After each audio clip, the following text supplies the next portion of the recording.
ঠিক আছে, প্রার্থনা করি।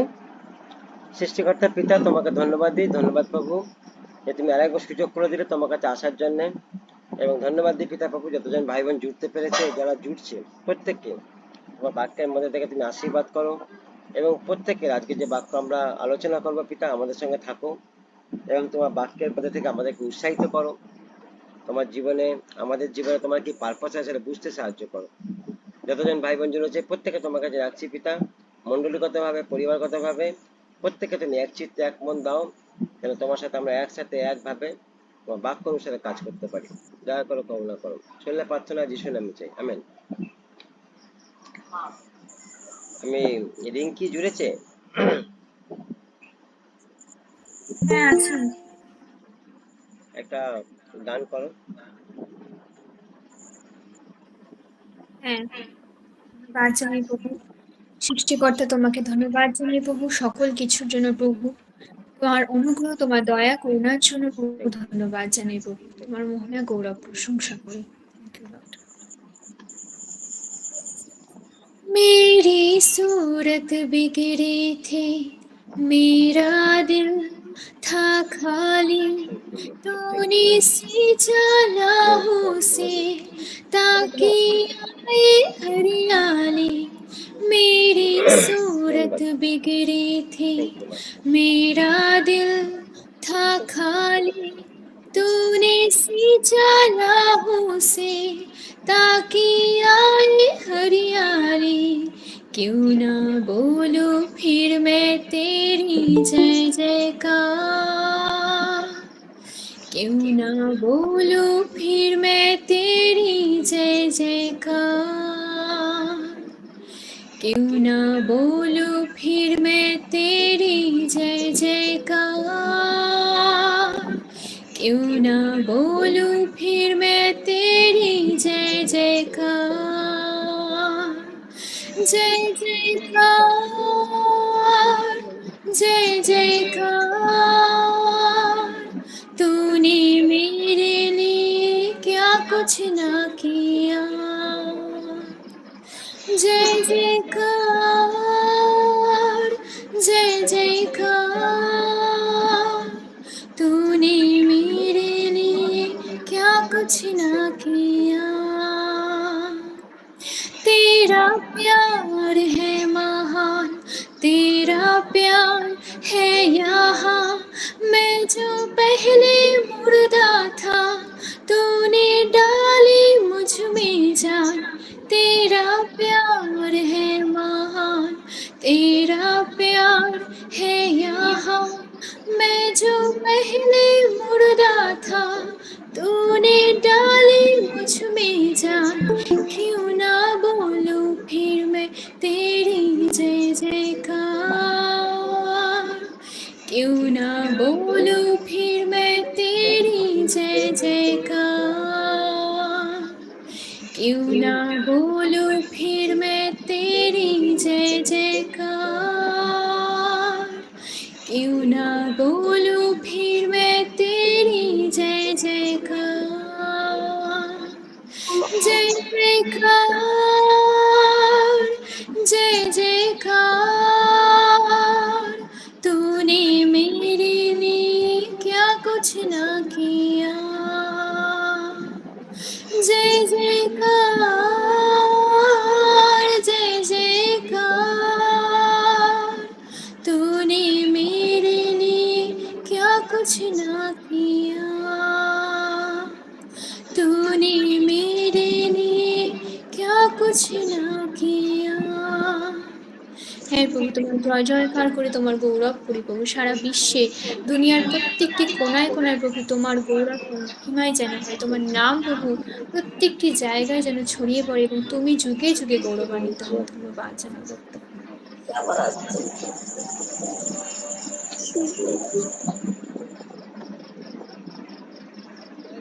Thank you lord, thank you master, বাবা ধন্যবাদ।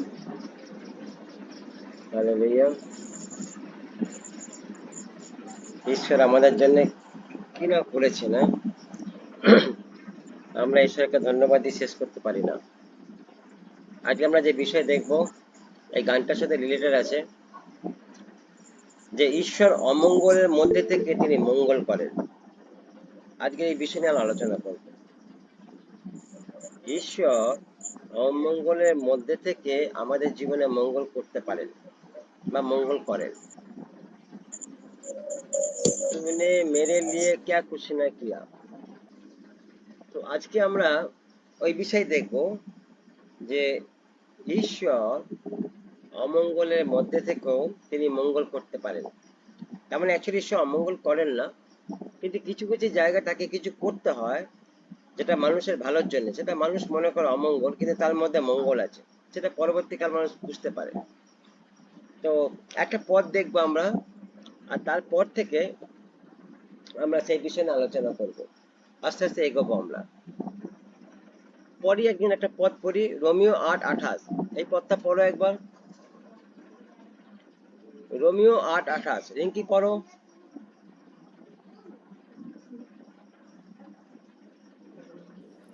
রোমিও 8:28 বলছে, হ্যাঁ। আর আমরা জানি, যাহারা ঈশ্বরকে প্রেম করে, হ্যাঁ। যাহারা তাহার সংকল্প অনুসারে আহুত, হুম। তাহাদের পক্ষে সকলই মঙ্গলার্থে একসঙ্গে কার্য করিতেছে। আচ্ছা, আমেন। এবার আমি সবাইকে একটা প্রশ্ন করি, এই পথটা আমরা কজন বিশ্বাস করি? এই পথটা আমরা কজন বিশ্বাস করি?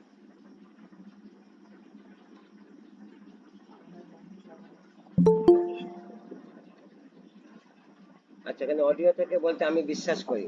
কে বলছে? এটা কোন দিদি ভাই বললো? আচ্ছা, কেয়া বলছে। কেয়া বলছে আমি এটা বিশ্বাস করি। আর কেউ? এখানে অনেকে থাম চিহ্ন দিয়েছে, যারা যারা বিশ্বাস করে তারা বলেছে যে এই পথটাকে আমরা বিশ্বাস করি। দেখো, বেশিরভাগ ক্ষেত্রে কি হয়, এই পথটা আমরা অন্য ক্ষেত্রে ব্যবহার করি। এই যে বাক্যটা আমরা, আচ্ছা বলুন সম্বন্ধে বলতে আমি বিশ্বাস করি, এই বাক্যটা বেশিরভাগ ক্ষেত্রে আমরা অন্য লোকের ক্ষেত্রে ব্যবহার করি। আমরা এটা অন্য লোককে বলি, আরে ঈশ্বর যা কিছু করেছে সব কিছু মঙ্গলের জন্য করেছে, তুমি বিশ্বাস করো না। কিন্তু বলছে আমরা ব্যক্তিগতভাবে এটা কিন্তু নিজেকে বলেছে, পরকে না। যে পড়ছে এই বাক্যটা তাকে নিজেকে বিশ্বাস করতে বলেছে। তাদের পরে এটা মেনশন করছিল যে যে পড়ছে, তাহলে আমি এটা পড়ছি, আমরা জানি যারা ঈশ্বরকে প্রেম করে, যারা তার সংকল্প অনুসারে আহত, তাহাদের পক্ষে সকলেই বলছে, তাহাদের পক্ষে সকলেই মঙ্গলাতে একসাথে কাজ করিতেছে। তার মানে এটা যে পড়ছে, এটা তার ক্ষেত্রে আগে প্রযোজ্য। কিন্তু অনেক সময় এটা উল্টো হয়, এই বাক্যটাকে আমরা পরে পরকে বলার জন্য ব্যবহার করি। আরে তুমি কেন ঘাবড়াচ্ছ, জানো না এটা বাক্যে লেখা আছে, ঈশ্বর তোমার জন্য যা কিছু করছে সব কিছু মঙ্গলের জন্য হবে, তুমি চিন্তা করো না। কিন্তু যখন বাস্তব নিজের জীবনে কিছু আসে, এই তখন অরিজিনাল জায়গাটা বোঝা যায়। যেটা আমার জীবনে এসেছে, আমি বাস্তব কথা বলছি, যেটা আমার জীবনে একবার হয়েছিল, আর আমার জীবনে যখন এসেছে তখন আমি প্রথমে ঘাবড়ে গেছিলাম। আরে এটা আমার জীবনে তো হওয়ার কথা নয়, আমার জীবনে এটা কেমন হলো? একটা অ্যাক্সিডেন্ট হলো, আর সেই অ্যাক্সিডেন্টের মধ্যে থেকে একটা পুরো জীবনটা তার মানে ছারখার হয়ে গেল। বেশ ভালো একটা জীবন চলছিল, হঠাৎ করে কি একটা হয়ে গেল যে পুরো বাড়ির পরিবেশ চেঞ্জ হয়ে গেল। বাড়ির যে কর্তা, বাড়ির যে হেড, সেই অসুস্থ হয়ে পড়েছে। অসুস্থ মানে আবার এমন অসুস্থ, একটা অঙ্গ কেটে মানে শরীর থেকে কেটে বাদ চলে গেল। এটা এমন একটা পরিস্থিতি, বাড়ির সবাই চিন্তার মধ্যে কাটাচ্ছে কি হবে। বাড়ির যে ইনকাম করার লোক, যিনি কর্তা ছিলেন, যিনি সবকিছু একদিন সবকিছু করতেন, তিনি আর কিচ্ছু করতে পারবেন না। তিনি বিছানায় শুয়ে থাকবেন, একটা হ্যান্ডিক্যাপ হয়ে, একটা বোঝা হয়ে। আর আমরা চলছিল এরকম, পরিবেশটা এরকমই ছিল। আর দেখো এই পথটা আমরা, আমি নিজে কতবার এই পথটা লোককে বলেছি, ব্যবহার করেছি। আরে তুমি কি জানো না ঈশ্বর যা কিছু করে মঙ্গলের জন্য করে? কিন্তু যখন এই এই এই বাক্যটা যখন আমার ক্ষেত্রে এলো, প্রথমে ঘাবড়ে গেছিলাম। বাস্তব কথা, প্রথমে ঘাবড়ে গেছিলাম যে প্রভু এটা কিরকম হয়, এটা তো মেনে নেওয়া যায় না। একটা হাত চলে গেলে কি হবে, আর যেটা আসল হাত, মেন হাত আমার, যেটা আমার কার্য করে, যেটা আমি সব কাজ করি, আর সেই হাতটা যদি চলে যায়, তাহলে কি করে কাজ করব? প্রথম তো চাকরি চলে যাবে, দ্বিতীয়ত আমি কিছুই করতে পারবো না। অনেক কিছু জীবন উল্টো পাল্টা হয়ে যাবে। কিন্তু একটা জায়গা প্রভু দেখিয়েছিল যে তোমার প্রেম যেন শীতল না হয়ে যায়। ঘটনা ঘটছে, কিন্তু সেই ঘটনার মধ্যে থেকে আমার কাজ আমাকে করতে দাও, আর তুমি অপেক্ষা করো। এটা ঘটনা ঘটার 4 দিন 5 দিন বাদে এটা আমি ফিলিংস পেয়েছিলাম, যখন আমার করোনা রিপোর্ট এলো।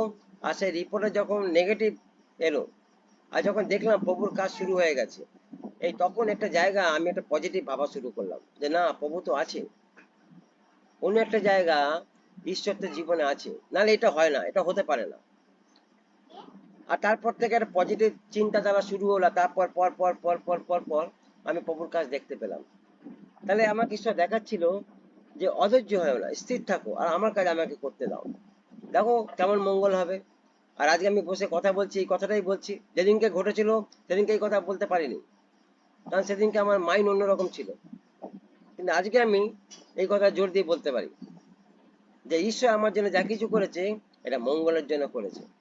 আর সেই মঙ্গল আমি দেখতে পাচ্ছি আর দেখতে পেয়েছি। আমি কেন, আমার সঙ্গে যারা জড়িত তারা সবাই দেখতে পেয়েছে। গত 2 বছরের মধ্যে জীবনটা পুরো ঈশ্বর চেঞ্জ করে দিয়েছে। চলছিল প্রসেসিং, অনেক দিন ধরে চলছিল, কিন্তু কোন একটা জায়গা একটা লুকোচুরি খেলা চলছিল, কিন্তু ঈশ্বর এবার একবারে ধরেছে। আর লুকোচুরি না, অনেক লুকোচুরি খেলা খেলেছো, এবার একবারে ধরা দাও দেখি, এবার আমার কাজ আমাকে করতে দাও। তাহলে বলছে যে একটা অমঙ্গলের কাজ মনে হয়েছিল যে এটা অমঙ্গল হয়েছে, এটা ঠিক হয়নি, এরকম হতে পারে না, একটা অমঙ্গলের কাজ। কিন্তু বলছে এই অমঙ্গলের মধ্যে মঙ্গল লুকিয়ে ছিল। পরবর্তীকালে যখন দেখতে পেলাম যে আরে এটা মঙ্গলের কাজ, এটা মঙ্গলের কাজ হচ্ছে, লোক এটাকে অন্যভাবে নিয়ে নিয়েছে। আহারে বেচারার কি হবে, আহারে ছেলেটা এরকম হয়ে গেল।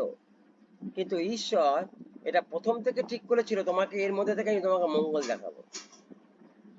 দেখো বাইবেলে এরকম অনেক ঘটনা আছে, যে ঘটনার মধ্যে থেকে আমরা দেখতে পাবো যে অমঙ্গলের মধ্যে থেকে ঈশ্বর মঙ্গলের কাজ করেছে।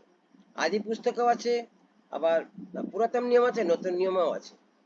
যে ঈশ্বর প্রথমে মানুষ দেখে পড়ছিল যে এটা ঠিক হচ্ছে না, কিন্তু হঠাৎ করে পিকচারটা চেঞ্জ হয়ে গেল। হঠাৎ করে দেখলাম যে যেটা শুরু হয়েছিল সেটা ঠিক ছিল না, কিন্তু যখন শেষ হচ্ছে, যখন এন্ডের দিকে আসছি, তখন দেখছি আরে সব তো ঠিক আছে, ঈশ্বর যা কিছু করছে সব বেস্ট করছে, খারাপ তো কিছু করছে না। দেখো প্রথম যদি আদি মানে পুরাতন নিয়মে যায়, পুরাতন নিয়মে একটা জায়গা থেকে একজনের ঘটনা থেকে জানতে পাবো, তারপর দেখবো কয়েকটা লোকের ঘটনা দেখবো যেখানে ঈশ্বর অমঙ্গল থেকে মঙ্গল করেছে। যদি পুরাতন নিয়মে যদি একজনের ঘটনা থেকে দেখতে পাই, যে ঘটনাময় থেকে আরেকটুখানি ভালো করে বুঝতে পারবো। তবে আদি পুস্তক 50 অধ্যায়, আদি পুস্তক 50 অধ্যায় 19 থেকে 20 পদ পড়ো একজন। দেখো একটা ঘটনা ঘটছে এখানটা।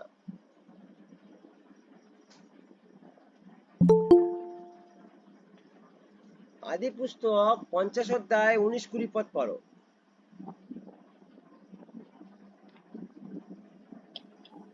তখন যোসেফ তাহাদিগকে কহিলেন, হ্যাঁ। ভয় করিও না, আমি কি ঈশ্বরের প্রতিনিধি? হুম। তোমরা আমার বিরুদ্ধে অনিষ্ট কল্পনা করিয়াছিলে বটে, হ্যাঁ। কিন্তু ঈশ্বর তাহা মঙ্গলের পরিকল্পনা করিলেন। হ্যাঁ। অদ্য যেরূপ দেখিতেছ, এইরূপে অনেক লোকের প্রাণ রক্ষা করাই তাহার অভিপ্রায় ছিল। হ্যাঁ। তোমরা এখন ভীত হইও না, আমি তোমাদিগকে ও তোমাদের বালক বালিকাগণকে প্রতিপালন করিব। হ্যাঁ। এইরূপে তিনি তাহাদের সান্ত্বনা করিলেন ও চিত্ততোষক কথা কহিলেন।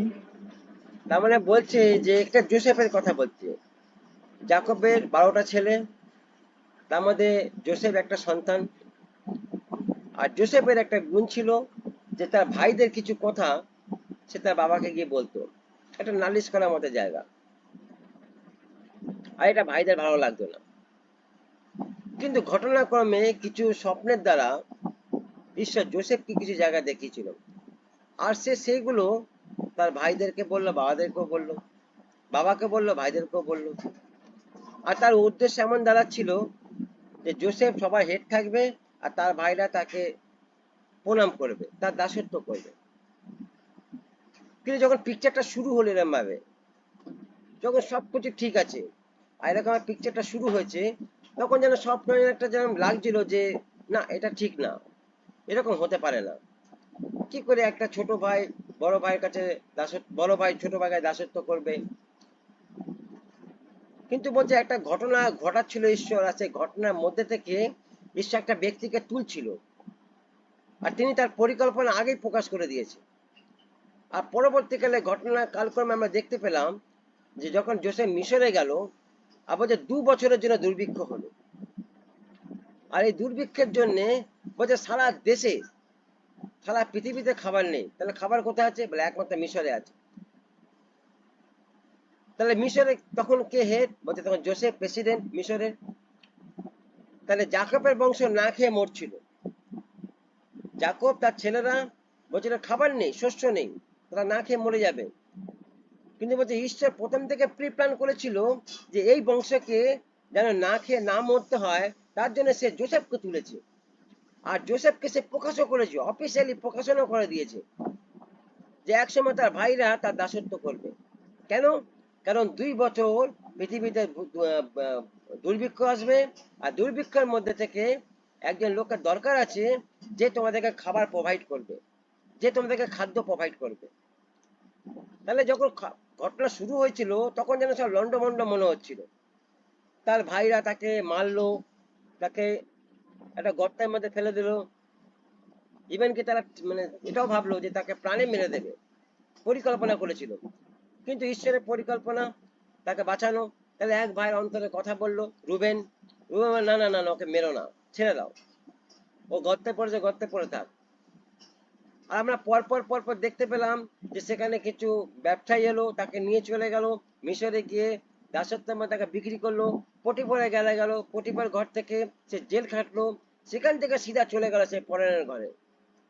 আর ফরেন তাকে একদম ডাইরেক্ট প্রেসিডেন্ট করে দিল। দেখো কি পিকচার! অমঙ্গল থেকে শুরু হয়েছে, আর এমন একটা জায়গায় গিয়ে ঠেকলো সব মঙ্গল।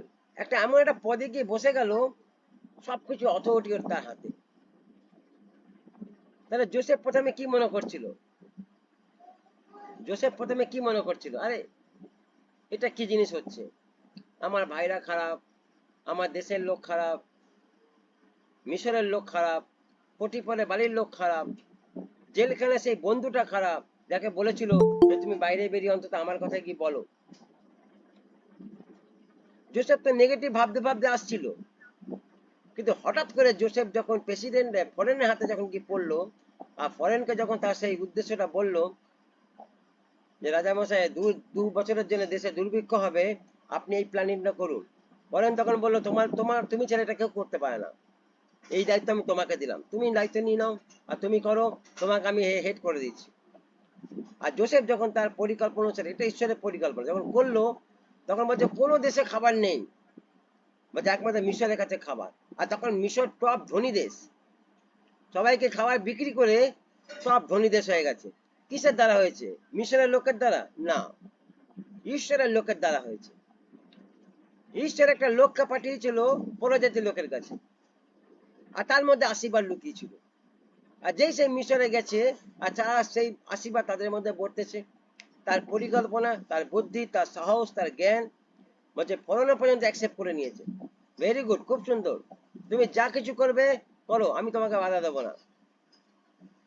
বলছে জোসেফের জন্য, জোসেফের বংশ বেঁচে ছিল, জাকবের জন্য নয়। জোসেফের জন্য জোসেফের বংশ বেঁচে ছিল, ঈশ্বরের পরিকল্পনা জোসেফের মধ্যে ছিল। আর সেই বংশ বলে এক সময় 6 লাখ লোকে পরিণত হয়ে গেল, যে বংশ শেষ হয়ে যাবার কথা। দেখো ঈশ্বরের কি পরিকল্পনা! অমঙ্গল থেকে শুরু করেছে, কিন্তু গিয়ে ঠেকেছে কোথায়? বলছে মঙ্গলে গিয়ে ঠেকেছে। কোন দেশে খাবার নেই, মিশরে খাবার আছে। আর খাবারের দায়িত্ব কে আছে? না, জোসেফ আছে, ঈশ্বরের লোক আছে। আর ঈশ্বরের লোককে খাবার প্রোভাইড করবে, এটাই তো লজিক। বলছে সারা বংশ বেঁচে গেল জোসেফের। আর জোসেফ শেষ শেষ বয়সে বলছে মিশরেই কাটালো, তার পুত্র কন্যা নাতি পুত্রী সব নিয়ে, এবং জাকবও শেষ বয়স অব্দি মিশরেই কাটালো। তাহলে জোসেফের জীবনের মধ্যে অমঙ্গল থেকে শুরু হয়েছিল, কিন্তু শেষ হলো কোথায়? বলছে মঙ্গল থেকে। দেখো জোসেফ নিজে এক জায়গায় কনফেস করছে যে তোমরা আমার খারাপ করার চেষ্টা করেছিলে, কিন্তু এটা ঈশ্বরের প্ল্যান ছিল। দেখো জোসেফ বলছে, আদি পুস্তক 45 5 থেকে 8 পদ পড়ো। আদি পুস্তক 45 5 থেকে 8 পদ, রিঙ্কি পড়ো।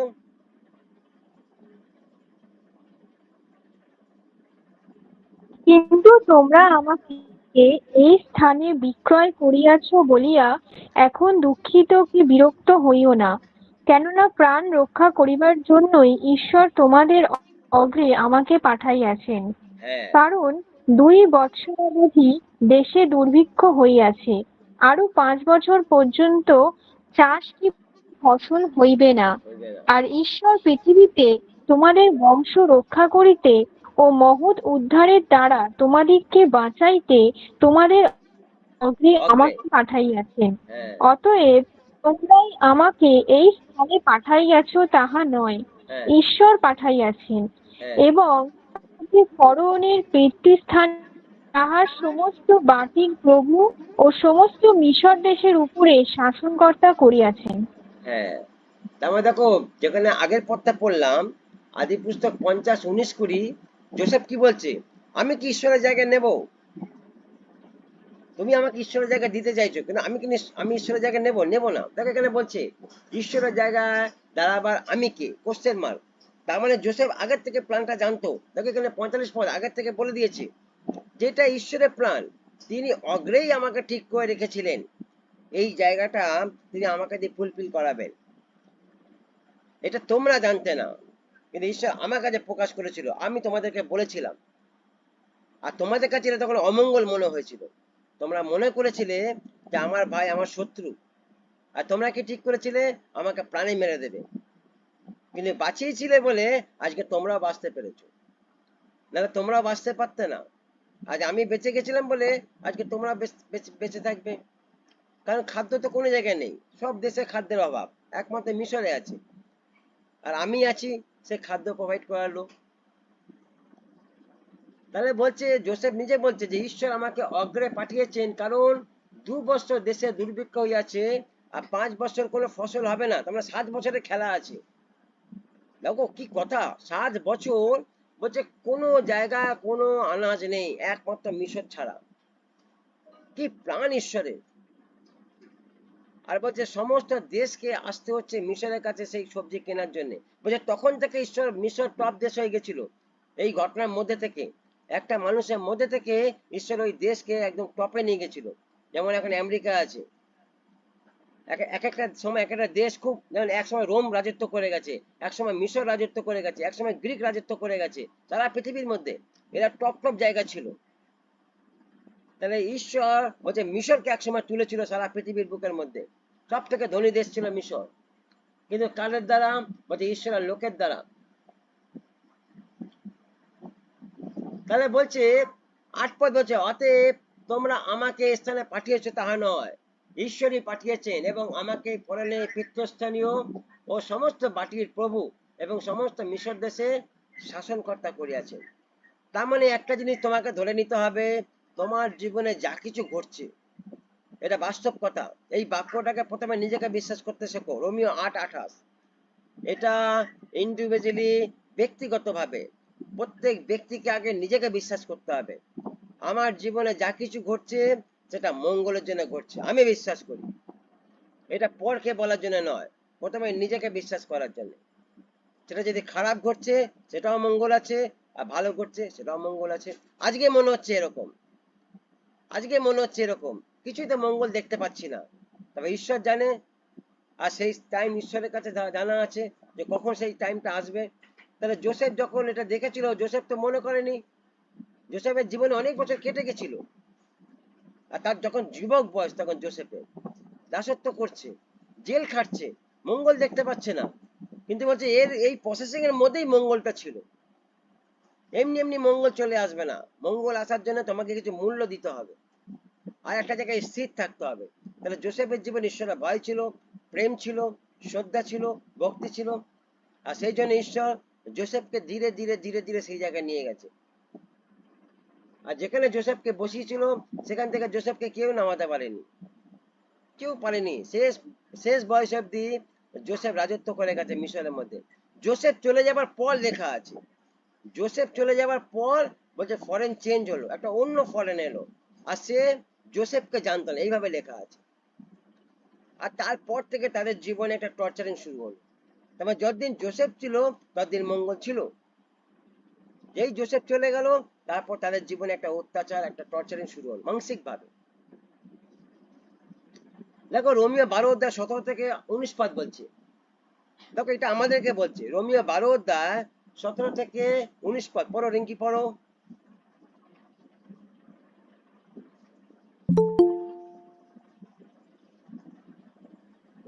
মন্দের পরিশোধে কাহারও মন্দ করিও না, হ্যাঁ। সকল মনুষ্যের দৃষ্টিতে যাহা উত্তম ভাবিয়া চিন্তিয়া তাহাই করো। হুম। যদি সাধ্য হয় তোমাদের যতদূর হাত থাকে মনুষ্যমাত্রের সহিত শান্তিতে থাকো।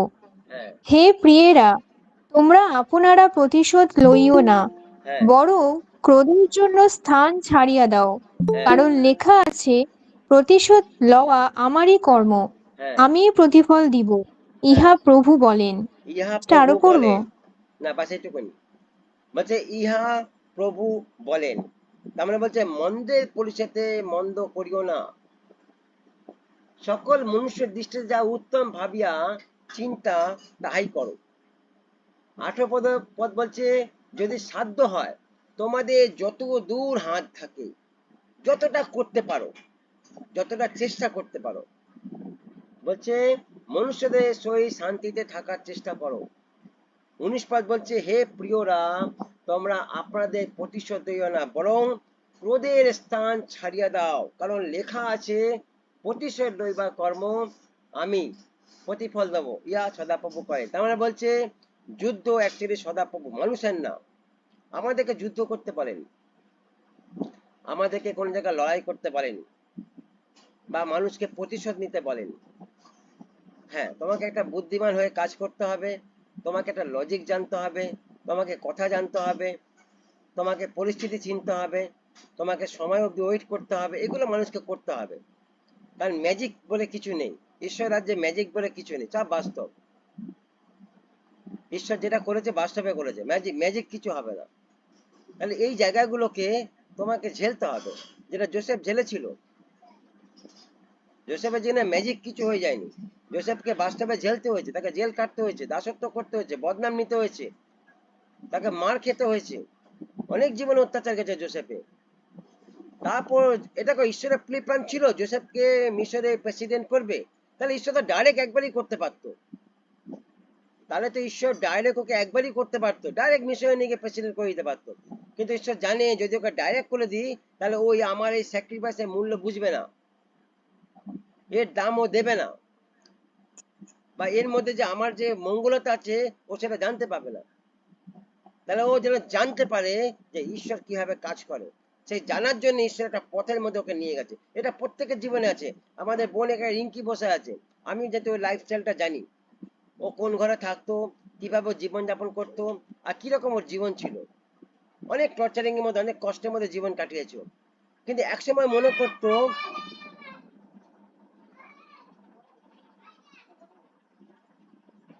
কিন্তু একসময় মনে করতো যে আমি এখান থেকে বেরিয়ে গেলে আমার ক্ষতি হয়ে যাবে, আমি যদি স্থান ছেড়ে দিই তাহলে আমার অমঙ্গল হয়ে যাবে। কিন্তু প্রভু আগের থেকে প্রি প্ল্যান করে রেখেছিল। দেখো এখন ওখান থেকে বেরিয়েছে বলে এখনো ফ্রি ভাবে একটা জায়গা ও নিজেকে দিতে পারছে, ও ফ্রি ভাবে একটা জায়গা প্রভুর সঙ্গে কাটাতে পারছে, যেটা ওখানে করতে পারতো না। সবসময় একটা ওকে বন্ডেজের মধ্যে থাকতে হতো, একটা ভয়ের মধ্যে থাকতে হতো, একটা সন্দেহের মধ্যে থাকতে হতো, একটা দ্বিধার মধ্যে থাকতে হতো, ফ্রিডম ছিল না। কিন্তু এখন ওর জীবনে একটা ফ্রিডম এসছে, আর তার মধ্যে থেকে ও একটা কাজ প্রভুকে নিজের, মানে নিজের যে একটা ওর জায়গা আছে সেটা প্রভুকে দিতে পারছে। তাহলে বলছে অমঙ্গল একটা জায়গা ছিল যেটা ও মনে করছিল যেখান থেকে বেরিয়ে গেলে আমার ক্ষতি হয়ে যাবে, কিন্তু দেখো সাহস করে বেরিয়ে এসছে বলে ও জীবনে মঙ্গল দেখতে পেয়েছে। মেবি আরো অনেক অনেক জায়গা ও ঈশ্বর ব্যবহার করবে, ওর জীবনে ঈশ্বর অনেক প্ল্যানিং আছে, পরিকল্পনা আছে, আর ঠিক সময় অনুসারে ঈশ্বরের দরজা খুলবে, অলরেডি খুলছে ঈশ্বরের দরজা, আমি বিশ্বাস করি। এরকম অনেক ভাই বোন আমাদের আছে যাদের জীবনের মধ্যে ঈশ্বর কাজ করা শুরু করেছে, তাহলে বলছে তোমাকে নিজে প্রথমে এটা বিশ্বাস করতে হবে যে ঈশ্বর সবকিছু করতে পারে, সবকিছু করতে পারে। তুমি যদি নিজে এটা বিশ্বাস না করো আর খালি পরকে বলার জন্য রেখেছো, তাহলে বেকার, তাহলে বেকার এটা। তাহলে সাধু পৌল আমাদের শেখাচ্ছে যে তুমি মন্দের পরিশোধে মন্দ করো না, খারাপের পরিশোধে খারাপ করো না। যত দূর তোমার চেষ্টা থাকে তুমি শান্তিতে থাকার চেষ্টা করো, যদি দরকার পড়ে তুমি স্যাক্রিফাইস করে দাও, ছেড়ে দাও স্থান। আমি এটা একটা বাস্তব কথা বলছি আমি। তাই দেখো জীবনে এক একটা জায়গা এরকম আসে যে জায়গা দেখে মনে হচ্ছে যে অমঙ্গল, কিন্তু তার পিছন দিকেই প্রভুর মঙ্গল আছে। তাহলে তোমাকে একটা জায়গার সিদ্ধান্ত নিতে হবে, এই জায়গা তোমাকে প্রমিস করতে হবে। আর আলটিমেট দেখো প্রভু আজকে আমাদের নিজেদেরও জায়গা দিয়েছে। মেবি আমি আমার পরিবারকে হয়তো আমি ছেড়েও দিতে পারি, কারণ আমাকে তো পরিবারের সঙ্গে সারা জীবন থাকতে পারবো না, এবং আমার তো নিজের একটা পরিবার আমার আছে। তাহলে সেই পরিবারের দায়িত্ব এখন প্রভু আমাকে দিয়েছে। তাহলে কালকে আমি আমার পরিবারকে ছেড়ে দিতে পারি, আমার কোনো অসুবিধা নেই, কারণ ওরা এখন ম্যাচুরেট হয়ে গেছে, বড় হয়ে গেছে, প্রভুকে চিনে গেছে। তাহলে ওরা জানে প্রভুর কাজ কি। যখন জানতো না ততদিন ওদেরকে গাইড করেছিলাম, কিন্তু এখন ওরা জেনে গেছে, তাহলে এখন ওরা জানে প্রভুর হাত ধরেছে। তাহলে এখন আমাকে প্রভু যে পরিবার, সেই পরিবারের দায়িত্ব এখন আমার কাছে আছে। তাহলে সেই পরিবারকে বাঁচানোর কাজ এখন আমার। তাহলে এর জন্য আমরা একটা পরিকল্পনা করছি সেই পরিবারের জন্য, যেন আমরা একসাথে এক জায়গা, প্রভুর একটা জায়গা, আমরা একচিত্ত ভাবে আমরা প্রভুর যেন আরাধনা প্রশংসা করতে পারি। তাহলে প্রভু আমাদেরকে শিখিয়েছে এই কাজটা, যে স্যাক্রিফাইস বা বলিদান বা প্রতিশোধ, এসব জায়গাগুলো আমাদেরকে ত্যাগ করতে বলেছে। মনে হচ্ছে অমঙ্গল, কিন্তু যদি ছাড়ো তাহলে তুমি মঙ্গল দেখতে পাবে, না ছাড়লে দেখতে পাবে না। এটা বাস্তব কথা। জীবনে অনেক কিছু আসবে, ভালো করে বোঝো, জীবনে অনেক কিছু আসবে, কিন্তু তোমাকে সবকিছু বিষয় নিয়ে প্রভুর কাছে বসতে হবে। প্রভুকে বাদ দিয়ে তুমি কিছু করতে পারো না। যদি জীবনের মধ্যে প্রভুর যদি সেই জায়গাটা না থাকে, তাহলে কোন একটা জায়গা তোমার মধ্যে প্রবলেম থাকবে। আবার দেখো আদি পুস্তকে পুরাতন নিয়মে আর একটা ঘটনার মধ্যে আমরা দেখতে পারবো, যে তারা মঙ্গল থেকে শুরু করেছিল, পরে আমরা অমঙ্গল থেকে শুরু করেছিল, পরে আমরা মঙ্গল দেখতে পেয়েছিলাম। বালাক আর বিলিয়াম। বালাক কি করছিল? বালাক ঠিক করছিল আমি ইসরায়েলকে ধ্বংস করে দেবো। আর ও কি করছিল? ও বিলিয়ামকে ব্যবহার করতে চাইছিল। বিলিয়াম ঈশ্বরের লোক ছিল, আর তার কথা এত পাওয়ার ছিল, শক্তি ছিল, ও যেটা বলতে ঈশ্বর শুনতো। আর ও বলছে বিলিয়ামকে যে তুমি ওকে অভিশাপ দাও, ইসরায়েলকে অভিশাপ দাও, আর ঈশ্বর ওদেরকে সেই ভাষায় কাজ করবে, আর আমি ওদের উপর জয় হব। আর যতবার বিলিয়াম সেটা করতে যাচ্ছে, ও ততবার আশীর্বাদ করে ফেলছে, ওর মুখ থেকে অভিশাপ বেরোচ্ছে না। তার মানে বালাকের একটা প্ল্যানিং আছে যে আমি একটা জাতিকে ধ্বংস করব, আর ঈশ্বরের একটা প্ল্যানিং আছে একটা লোককে দিয়ে, আমি তাকে দিয়ে তাদেরকে বাঁচাবো, আশীর্বাদ করব। তার মানে একদিকে অমঙ্গল দেখতে পাচ্ছি, যখন পড়ছি স্ক্রিপ্টারটা গল্পটা, তখন দেখছি একদিকে অমঙ্গল, যদি হয় তাহলে অমঙ্গল, আর ঈশ্বর একদিক থেকে তার মধ্যে থেকে মঙ্গল দেখাচ্ছে। ও যতবারই চেষ্টা করছে এটা করার জন্য, ও ততবারই আশীর্বাদ করে ফেলছে। দেখো লেখা আছে গণনা পুস্তক 22 আর 24 পদ অধ্যায়টা পড়লে এটা জানা যাবে। গণনা পুস্তক 22 আর 24 অধ্যায়, যদি আমরা গণনা পুস্তকে দাঁড়াও, দুটো অধ্যায়ের মধ্যে ঘটনাটা লেখা আছে।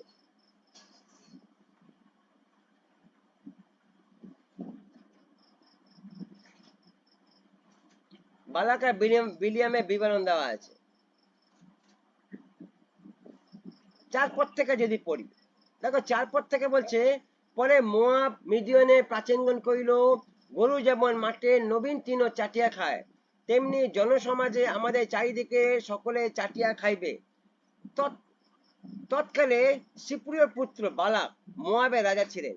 অতএব তিনি বিয়রের পুত্র বিলিয়ামকে ডাকিয়া আনিতে তাহার স্বজাতির লোকেদের দেশে ফরাত নদীর তীরে অবস্থিত পাথর নগরে দূত পাঠিয়ে তাকে কইলেন, দেখুন মিশর হইতে এক জাতি বাইর হইয়া আসিয়াছে, আর দেখুন তারা ভূতল আচ্ছন্ন, এত লোক, তাদের সংখ্যা এত যে তাদেরকে গুণে শেষ করা যাচ্ছে না, আচ্ছন্ন করিয়া তারা সম্মুখে অবস্থিত করিতেছে।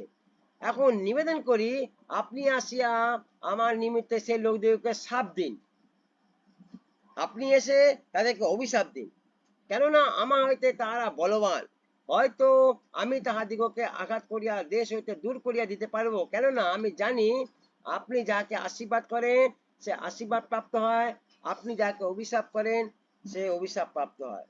এটা বালাক জানতো ফর্মুলাটা, আর ও বিলিয়ামকে চেয়েছিল এটাতে ব্যবহার করতে, কিন্তু ঈশ্বরের প্ল্যান তো আলাদা। ঈশ্বর চাইছে না না, তুমি অমঙ্গল চাইলে কি হবে, আমার প্ল্যান আছে মঙ্গলের, আমি মঙ্গলই করব। আর বাস্তবে তাই হয়েছে। যখন এই ঘটনা যদি আমি পড়ি 22-24 অধ্যায় যদি পড়ি, তাহলে দেখতে পাবো যে ইসরায়েল জাতির করতে ঈশ্বর মঙ্গলই করেছিল বিলিয়ামের মধ্যে থেকে। গণনা পুস্তক 22 আর 24 অধ্যায়, 22, 23, 24 তিনটে অধ্যায়ের মধ্যে ঘটনাটা লেখা আছে। আবার দেখো আমরা পুরাতন নিয়মে আমরা আর একটা ঘটনা দেখতে পাই, যেখানে অমঙ্গল দেখছিলাম কিন্তু তার মধ্যে মঙ্গল ছিল। দাউদ আর শৌলের ঘটনা দেখো, খালি পিকচারটা চিন্তা করো। বলছে ঈশ্বর একটা জাতির রাজা ছিল, কিন্তু সেই জাতি ঈশ্বরের বিরুদ্ধে চলে গেল। কি বললো? আমরা আমাদের মতো করে রাজা নেব, যাকে দেখতে পাবো, যার উপর আমরা ডিমান্ড করতে পারবো, আমাদের মতন হবে। আর লেখা আছে ঈশ্বর তাদের মতো রাজা দিল। কে ছিল? বলছে শৌল। তার মধ্যে ঈশ্বর আত্মা নেমে এলো, আর ঈশ্বর শৌলকে অভিষেক করলো ইসরায়েল জাতির রাজা, মানুষের মনোনীত রাজা। ঈশ্বর মনোনীত না, ঈশ্বর শৌলকে মনোনীত করেনি, মানুষ মনোনীত করেছিল। ঈশ্বর খালি অ্যাকসেপ্ট করেছে, ঠিক আছে চলো তোমাদের ইচ্ছাই পূর্ণ হবে। আর লেখা আছে শৌলের যখন খুব নাম হলো, খুব যশ হলো, খুব খ্যাতি হলো, আর শৌলের মধ্যে একটা অহংকার চলে এলো, আর সে একটা কাজ এমন করলো যেটা ঈশ্বর করতে না করেছিল, ও সেটা করলো। আর সঙ্গে সঙ্গে লেখা আছে যে তার মধ্যে থেকে কখন পবিত্র আত্মা চলে গেছে সে জানেই না, আর তার মধ্যে মন্দ আত্মা ঢুকে গেছে। আর সঙ্গে সঙ্গে ঈশ্বর একটা মঙ্গলের কাজ শুরু করে ইহুদি জাতির জন্য, যেটা ইহুদি জাতি টেরই পায়নি। ইহুদি জাতি মনে করতো ওদের রাজা শৌল, কিন্তু ওদের মঙ্গলের জন্য ঈশ্বর একটা রাজা করে দিয়েছে, দাউদকে। আলটিমেট দাউদ যখন রাজা হলো, দাউদ নিজেও জানতো না যে সে রাজা হয়ে গেছে। একটা ঘটনার মধ্যে থেকে এটা প্রকাশিত হলো যে দাউদ রাজা। দেখো, একটা অমঙ্গলের কাছ থেকে শুরু হলো। একটা 7 ফুট হাইট একটা লোক যার নাম গলিয়াত, সে বেরিয়ে আসছে আর ইসরায়েলকে হুমকি দিচ্ছে যে তোমাদের মধ্যে কে এমন আছে যে আমাকে হারাতে পারে, আর ইভেন তাদের ঈশ্বরকে চ্যালেঞ্জ করছে। এটা প্রথম স্যামুয়েল 17 অধ্যায়, দ্বিতীয় স্যামুয়েল 17 অধ্যায়, মানে এই ঘটনাটা শুরু হয়েছে না, প্রথম স্যামুয়েল 17 অধ্যায় এখানে স্ক্রিপ্টটা শুরু হয়েছে। আর 17 অধ্যায় 17 পদে দাউদের এন্ট্রি আছে। আর যখন দাউদের ঘটনা যায়, তখন দাউদ দেখতে পাচ্ছে আরে এ কি ঘটনা ঘটছে, একটা অমঙ্গলের কাজ চলছে, একটা লোক তাবু থেকে বেরিয়ে এসে আমার ঈশ্বরকে টিটকারি মারছে। আর দাউদ তার ঈশ্বরকে জানতো। আর দাউদ দেখছে যে লোকটা সাহস তো কম না, ও আমার রাজা প্রজা ব্যাপার আলাদা, কিন্তু ঈশ্বরকে টিটকারি মারছে। আর দাউদ নিজেও জানতো না যে ও গলিয়াতকে হারাতে পারবে, কিন্তু দাউদ জানতো আমার ঈশ্বর এটা করতে পারে, আর ও এটা অ্যাকসেপ্ট করলো। অত বড় বড় মানে যুদ্ধ বীর সব ওখানে ছিল, যারা এক পাশে জুজুয়ে দাঁড়িয়ে আছে, কেউ ভয় পাচ্ছে, যেতে যাওয়ার জন্য সব ভয় পাচ্ছিল। কিন্তু দাউদ ও একা ঠিক করলো আমি একা যাব, ও আমার ঈশ্বরকে টিটকারি মেরেছে, আমি একা দেখে নেবো ওকে। আর দাউদ জানতো তার ঈশ্বর কিরকম। আর সবাই ভাবছে মজা করছে, ও তো যাবে মরবেই, ও যাবে, ও মরবে, 100% মরবে, সবাই তাই ভাবছে। গলিয়ালের সঙ্গে যুদ্ধ করে কেউ পারবে? ও একটা মানে পুচকে একটা বাচ্চা, আমরা এখানে এত বড় বীর, আমরা সাহস করতে পারছি না, আর ও যাবে, ও তো মরবেই। আর যখন শৌলের কাছে খবর গেছে, শৌল বলছে যা, কেউ তো সাহস করেছে, শৌলের নিজের সাহস নেই, কিন্তু কেউ তো সাহস করেছে, যা, ও মরার যদি ইচ্ছা আছে গিয়ে মরুক, দেখা যাবে পরে। কিন্তু জানে না যে ওর সাথে কে আছে। তাহলে ঘটনা কি ঘটছিল? অমঙ্গলের ঘটনা ঘটছিল। ইসরায়েল দেখছে আমাদের অমঙ্গল অনিবার্য, একটা দস্যু বেরিয়েছে আর ও আমাদেরকে পুরো গ্রাস করছে, আর সব ও নিয়ে নেবে, প্যালেস্টাইনি সব দখল করে নেবে, আমরা পারবো না। অমঙ্গলের কাজ চলছে, কিন্তু ওর মধ্যে থেকে ঈশ্বর একটা ব্যক্তিকে পাঠিয়েছে মঙ্গল কাজ করার জন্য। আর ঘটনা এমন ঘটলো, দাউদ গেল আর কয়েকটা পাথর নিয়ে, বলছে সে একটা পাথর মারলো, প্রথম পাথরটাই মারলো। বলছে পাথরটা যেই গুলতি থেকে বেরিয়ে গেছে, বলছে পবিত্র আত্মা পাথরটাকে ধরে নিয়েছে। আর ধরে নিয়ে পবিত্র আত্মা জানে যে কোথায় পাথরটা লাগলে পরে গুলিয়াদ একবারে মরবে। আর ঠিক কপালের মাঝখানটা, যেখান থেকে ওর বুদ্ধি খাটাচ্ছিল, দুষ্টুমি বুদ্ধি, যেখান থেকে প্ল্যানিং করছিল, ঠিক ওই প্ল্যানিং এ গিয়ে লাগলো। আর লাগা মাত্র বলছি অত বড় শরীরটা ধাপ করে পড়ে গেল একটা পাহাড়ের মতো। আর লেখা আছে যে খড়গ নিয়ে ও ধমকে দিচ্ছিল, কে আছে বেরিয়ে এসো, বলছে দাউদ ওই খড়গ নিয়ে ওর গলা কেটে দিল। তাহলে দাউদের ক্ষমতা নেই খড়গ তোলা, তাহলে গলিয়াদের চেহারায় 7-8 ফুট ছিল, তাহলে খড়গ কত বড় হবে। দেখো ঈশ্বরের কি প্ল্যান। আমরা চোখে একটা জিনিস দেখছি যে এরকম এরকম ঘটছে, আর ঈশ্বরের কি প্ল্যান যেটা আমরা চোখে দেখতে পাচ্ছি না। ভাবলে কেমন লাগে না? চোখে একটা দুর্ঘটনা দেখছি, কিন্তু ওর পিছনে কি আছে? মঙ্গল আছে। ইসরায়েল জাতি দেখতে পাচ্ছে যে আমরা অমঙ্গল অনিবার্য, এই লোকটা বেড়াচ্ছে, এদের সাথে পারবো না যুদ্ধ করতে, ও একাই 100, গলিয়াদ একাই 100, এই বিশাল হাইট, দৈত্যের মতো চেহারা। আর ওই ওই যুদ্ধের মধ্যে দাউদের ভাইরাও ছিল, দুটো ভাই ছিল ওই শৌলের সেনার মধ্যে। ওরাও ভাবছে যে ওর সাথে ভাই ভাই পড়তো না তো, কারণ ওকে তো অভিষেক করে দিয়েছে স্যামুয়েল। আর ও একটা খাট রয়েছে যে আমরা থাকতে ওকে অভিষেক করেছে, ওই ইসরায়েলের রাজা হবে। তাহলে ও একটা সুযোগ পেয়েছে ভাইরা, ভালো সুযোগ হয়েছে, ও মরে যাবে ভালো, বলছে বেশি পাকা, নিজে মরতে এসছে। ছিলিস বাড়িতে, ভালো ছিলিস, বা যেচে ক্ষতি ক্ষতি করতে এসছে। কিন্তু লেখা আছে যে জামাতে ওর তো মঙ্গল হলোই, বলে পুরো ইসরায়েল জাতিরই মঙ্গল হলো। আর এই কথা শুনে বলছে শৌলের বুকে জ্বালা শুরু হয়ে গেল, আমি এত বড় রাজা, আর আমি থাকতে আরেকজনকে রাজা করা। বা তারপর থেকে দুষ্টু আত্মা যখন নেমে আসতো, আর ও সবসময় শৌলকে মারার চেষ্টা করতো। বলছে সেখানে ঈশ্বর মঙ্গল আছে, ঈশ্বর বারবার দাউদকে বাঁচিয়েছে। আলটিমেট ফাইনালি একটা জায়গায় গেল যেখানে সামনাসামনি দেখা হলো, একই গুহার মধ্যে দুজন ছিল। মানে শৌল রেস্ট নিচ্ছে, আর দাউদ পিছন থেকে গিয়ে ওকে মেরে ফেলতে পারতো, কিন্তু একটা টুকরো কাপড় কেটে নিয়ে ও নিজের কাছে রেখে দিয়েছে। কারণ দাউদ প্রিন্সিপাল জানতো ঈশ্বর অভিষেক্তি ব্যক্তি গায়ে আমি হাত দেবো না, ওটা ঈশ্বরের কাজ, ঈশ্বর করবে, আমি কে। আর যখন শৌল চলে যাচ্ছে, দাউদ বললো মশাই, এই দেখুন, আমি যদি চাইতাম আপনাকে মেরে দিতে পারতাম, কিন্তু আমি জানি আপনার বিচার ঈশ্বর করুক। এই দেখুন আপনার কাপড়ের টুকরো আমি কেটে রেখেছি। তাহলে বলছে অনেক জায়গা আমরা ঈশ্বরের কাজ এরকম দেখতে পেয়েছি যেখানে অমঙ্গল থেকে শুরু হয়েছে, কিন্তু তার মধ্যেই মঙ্গল ছিল। আমাদেরকে বারে বারে সেই জায়গাটা দেখাচ্ছে যে কোনো জায়গা নিজেকে ছোট মনে করবে না। যা কিছু হচ্ছে, ভালো হচ্ছে তার জন্য প্রেজ দ্য লর্ড, খারাপ হচ্ছে তার জন্য প্রেজ দ্য লর্ড। সব সময় প্রভুকে প্রশংসা দাও, ধন্যবাদ দাও, প্রভুর গৌরব করো, কিন্তু কোনো জায়গা সন্দেহ নিয়ে এসো না, প্রশ্ন করো না, প্রভু এরকম কেন হলো, প্রভু ওরকম কেন হলো, প্রভু এটা কিরকম হলো, প্রভু এটা আমার জীবনে কেন হলো, প্রশ্ন করো না। সবসময় মনে করবে যদি কিছু হচ্ছে, মনে করবে একটা মঙ্গল আছে, প্রভু তোমাকে কিছু শেখাচ্ছে, প্রভু তোমাকে কিছু জানাচ্ছে, আর এর মধ্যে থেকে প্রভু তোমাকে একটা স্থান দেবে, জায়গা দেবে, 100% শিওর।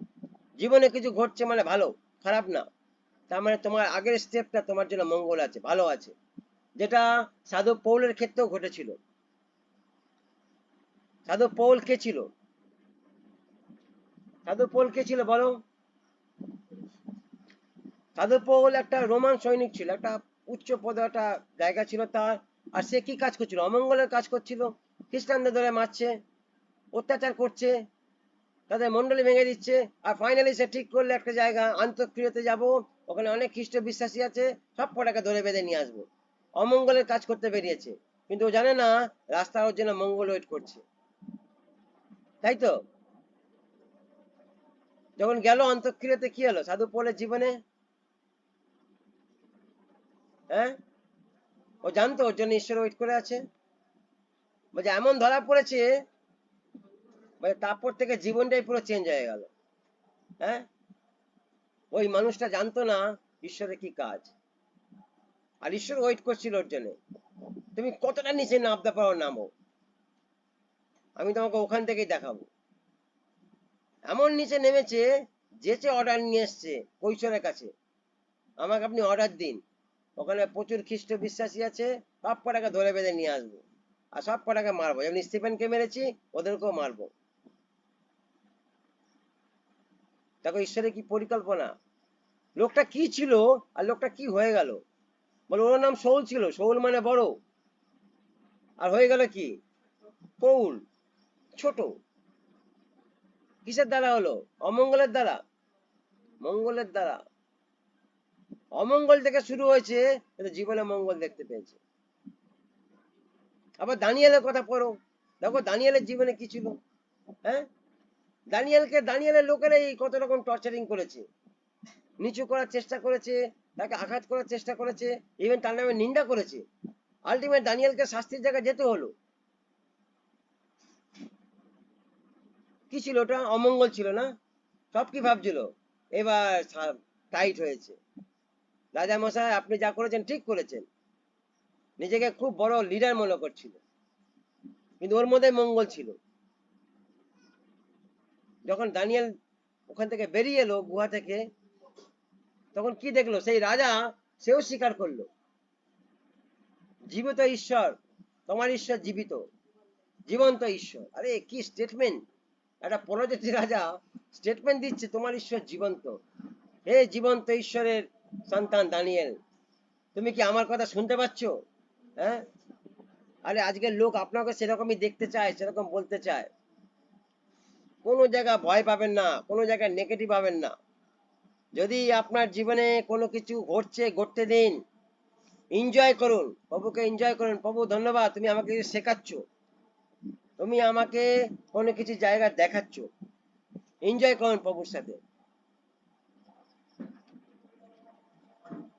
জীবন অনেক কিছু ঘটবে, ভালো করে শুনুন, জীবন অনেক কিছু ঘটবে, কিন্তু যা কিছু ঘটবে বলছে আমাদের ক্ষেত্রে বলছে মঙ্গলের জন্য ঘটবে। রোমিও 8:28, এটাকে ভালো করে মনে করে রাখবেন। ব্যক্তিগত আমার জীবনে এখন স্ট্রাগল চলছে, আমার মাঝে মাঝে শরীরে অসুস্থ প্রবলেম, অনেক রকম মানে সিমটম দেখা দিচ্ছে শরীরের মধ্যে। তথাপি তথাপি আমি একটা জায়গা ঠিক করেছি, যে যা কিছু ঘটছে ঘটুক, কিন্তু সবকিছু জায়গা প্রভুর গৌরব হবে। মেবি আজকে যা হয়েছে, যদি মনে করি আমি মেডিকেল ট্রিটমেন্ট করে আমি এটাকে, আমাকে মেবি ডাক্তার আমাকে অপারেশন করতে বলেছে, অপারেশন করতেই হবে, কিন্তু আমি ওয়েট করছি প্রভুর একটা কাজ দেখার জন্য, যে প্রভু মেবি ঈশ্বর কিছু একটা করছেন। আমি এখন ওয়েট করে বসে আছি, যে অপারেশন করা মানে এখন বিশাল একটা পয়সা, হিউজ টাকা একটা খরচা হয়ে যাবে, 30-40 হাজার টাকা আমার ফালতু চলে যাবে। আমি বলছি প্রভু কেন ফালতু পয়সা খরচা করতে যাব? তুমি এত লোকের এত কিছু করেছো, তাহলে আমার জন্য তোমার একটা পরিকল্পনা আছে, আর তুমি করছো, তাহলে এটাও তোমার আছে, তুমি করবে আমি জানি। তো তার জন্য অপেক্ষা একটা জায়গা আছে, সময় একটা জায়গা আছে, আমি ওয়েট করে বসে আছি। কিন্তু স্ট্রাগল তো চলছে, একটা জায়গা, কিছু জায়গা সহ্য করার বিষয় আছে, সহ্য করতে হয়। কিন্তু ওই জায়গা অপেক্ষা করে বসে আছে, যে প্রভুর মঙ্গল আমার সাথে আছে, আর আমি সেই মঙ্গল দেখবই। বুঝতে পারছি আমরা? আমরা বুঝতে পারছি। লাস্ট একটা পদ পড়ে শেষ করব। পেরিত 3 অধ্যায় 13 থেকে 15 পদ। পেরিত 3 অধ্যায় 13 থেকে 15 পদ পড়ো।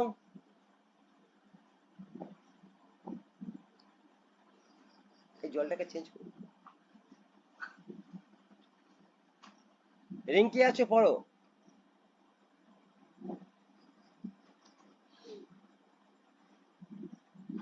হ্যাঁ, পড়ছি। পেরিত 3 অধ্যায় 13 থেকে 15 পদ। আব্রাহামের, ইসাকের ও যাকবের ঈশ্বর, আমাদের পিতৃপুরুষদের ঈশ্বর, হ্যাঁ আপনার দান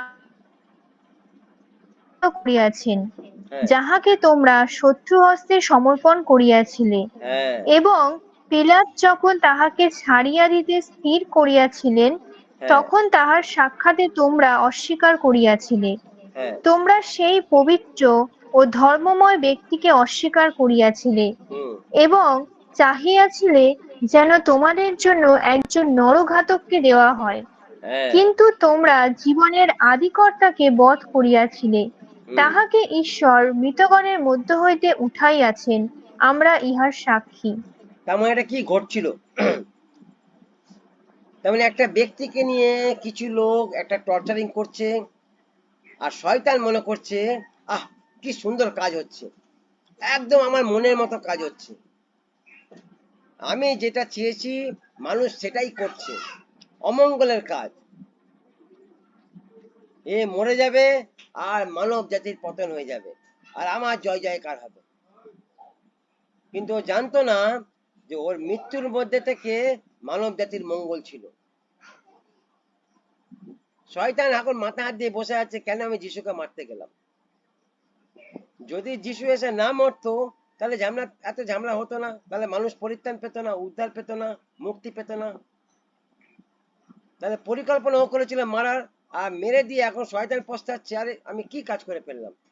সমস্ত পৃথিবী মানুষের কাছে উদ্ধার চলে এসছে, মুক্তি চলে এসছে, কিন্তু দেখো ওর মধ্যে থেকে একটা লোকের পরিত্রাণ, একটা লোকের উদ্ধার হয়ে গেল, তার জীবনে মঙ্গল হয়ে গেল। বলো তো কে?